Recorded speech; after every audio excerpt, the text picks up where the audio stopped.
YouTube, welcome back to the channel, man. In today's video, I got you guys with an insane Ashika Island win using my new MP5 build, and as well as my updated controller settings for Warzone 2. I got you guys with my movement settings, my dead zone settings, my sensitivity settings, basically everything you guys need to be cracked at Warzone, man. So with that being said, I'm gonna go ahead and jump straight into it, and I hope you guys enjoy.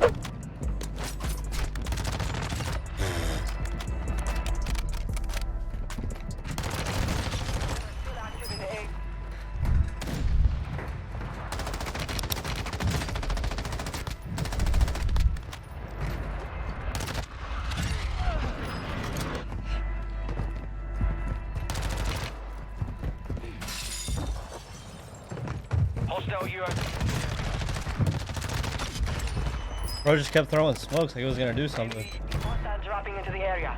Watch the skies. Yeah, right, bro.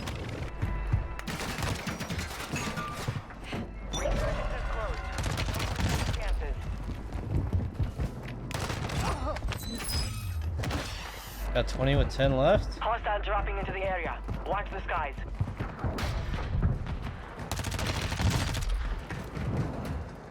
Enemy UAV overhead. Where you going, bro?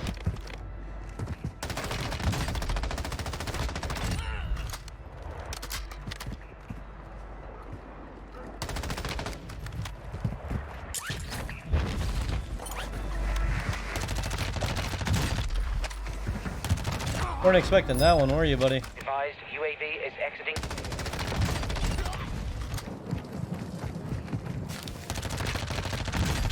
Let's go 26, bro. So I hope you guys did enjoy that high kill Ashika Island win, man. Now we're gonna go ahead and jump straight into my Warzone settings. So I'm gonna start off by showing you guys my graphic settings for any of my viewers that are playing with the controller on a PC like I am. Now don't worry, if you guys are on console, we're gonna have the exact same controller settings. We do just have a little bit of different graphic settings over here on PC. So for the PC with controller players, man, we're gonna go through my graphic settings real quick. Obviously you want the full screen exclusive. The screen refresh rate, that's just whatever your monitor is. So you want to have this and your FPS be the same, because if you have like a 240 FPS cap but your screen refresh rate's only 144, it doesn't make any sense and you're just hurting your PC for no reason. Dynamic resolution off, aspect ratio automatic. I turn mostly everything off if it's going to be hard on my PC. And for my frame rate limit, you can see I have 140, like I said, because my refresh rate is 144. There's no need to go over this number if you're on a PC, and everything else is just going to be default or low. Now for my quality settings, like I said before, mostly everything here is going to be default or low just to give me the best performance possible. You always want your render resolution to be on 100. I have Fidelity FX cast for my upscaling, anti-aliasing SMA AT2X, anti-aliasing quality low, and then video memory scale is going to be 90. I max this out just for the least amount of stutters possible. And for my details and textures, again, basically everything's going to be low except for my distant level of detail. Obviously you want this to be high so you can see further away on the map. You can see enemies further away. This helps a lot for Ashika Island because the colors are pretty dull, so you want to use this level of detail high. And you guys can feel free to pause the video, screenshot any of these quality settings that you need. For streaming quality, I always put this on low because this is going to really hurt your frames the higher you make this, and everything else is going to be medium, off, or low. And again, man, feel free to pause the video, screenshot whatever you guys do need on this page. And for my view tab, I rock 115 FOV instead of 120 because when you go to max FOV, you do lose a little bit of aim assist, and being a controller player, man, we want the max amount of aim assist possible. So I rock 115 to give me just a little bit better aim assist.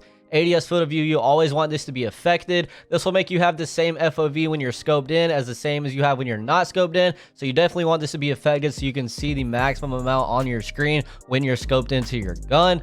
Weapon field of view, we want this to be wide so that your weapon looks smaller and takes up less of your screen, and it's not as clunky when you're running around, and the game honestly feels a lot smoother.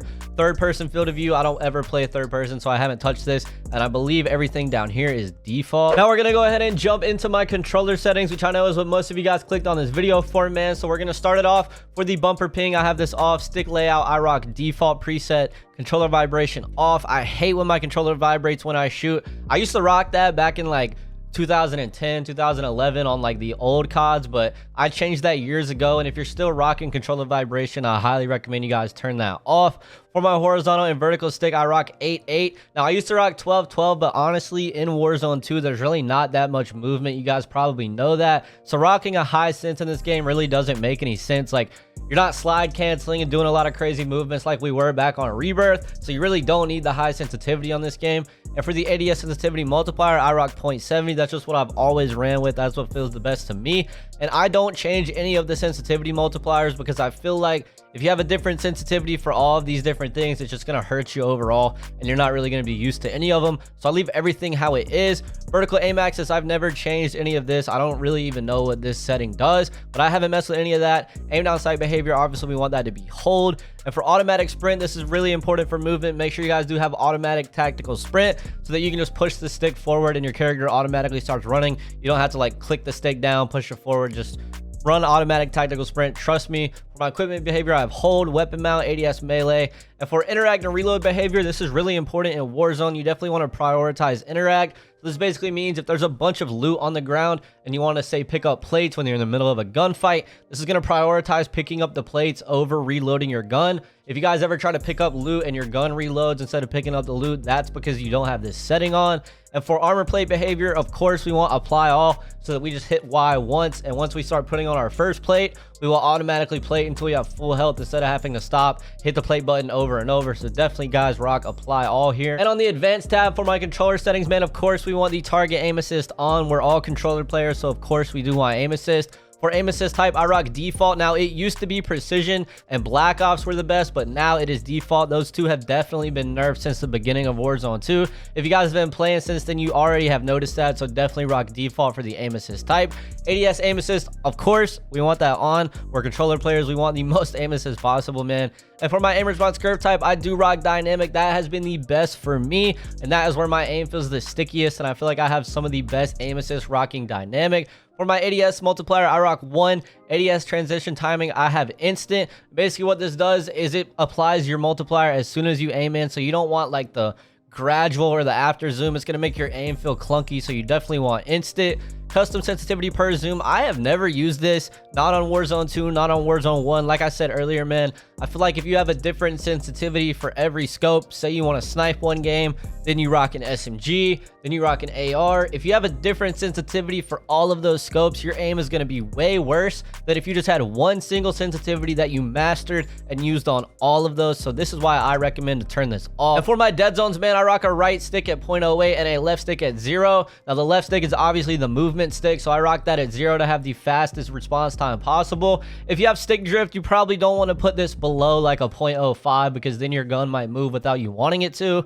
So I don't have any stick drift, so I rock 0 here. And then on the right stick, I rock a 0.08. And for the left stick max, I do a 0.80, and right stick max a 0.95. For my controller orientation, I really don't even know what this means, but I have it on up. I really haven't messed with that setting. I think up might just be default. And for everything down here, I just have default or off completely. And again, you guys can feel free to pause the video, screenshot anything you guys do need here. And for my tactical sprint behavior, obviously we want the single tap sprint so that you just push the stick forward and you automatically sprint. You don't have to single tap, double tap, whatever the rest of the settings are. You don't want to do that. Definitely rock single tap sprint here. And another important setting for you guys, man, is the invert slide and dive behavior. I have this inverted. Now, if you guys remember back on Warzone 1 when we were playing Rebirth, slide canceling, you wanted it to be tap to slide so that you could slide cancel easier. But since there is no slide canceling in Warzone 2, you definitely want to make dive the tap on your stick so that you can dive way quicker and way faster if you need to. Obviously, in Warzone 2, diving is more beneficial than sliding, so we want to have that inverted. And I don't think I've changed any other settings down here. Everything on here is going to be basically off or default. Again, feel free to pause, rewind, screenshot, whatever you guys do need to get the settings. And that is going to be my full updated Warzone 2 settings for you guys, man. If you did enjoy today's video, make sure you leave a like for me. I would really appreciate it. And as always, if you're new to my channel, make sure you do hit that subscribe button. We're creeping up on 40,000 subs, and I would really appreciate you guys joining me on the journey. And I will see you in the next one. Peace.